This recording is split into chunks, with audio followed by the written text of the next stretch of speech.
ओम श्री परमात्मने नमः.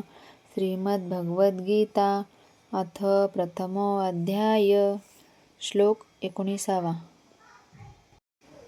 सघोषोदार्तराष्ट्राणां हृदयानीव धारयत.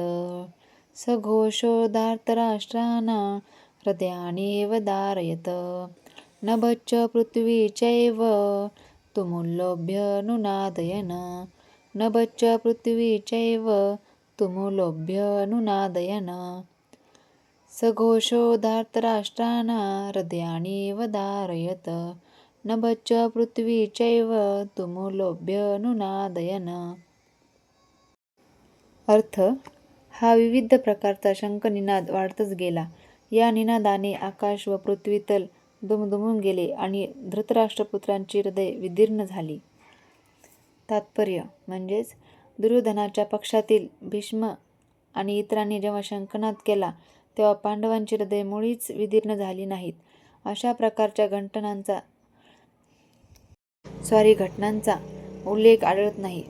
परंतु या विशिष्ट श्लोकामध्ये पांडव पक्षाच्या बाजूने करण्यात आलेल्या शंखध्वनीमुळे धृतराष्ट्रपुत्रांची हृदये विदीर्ण झाली असे सांगितले आहे. याचे कारण म्हणजे पांडव आणि त्यांचा भगवान श्रीकृष्णावरील दृढ विश्वास होय. जो भगवंताचा आश्रय घेतो तो महाभयानक आपत्तीमध्येही भयभीत होत नाही.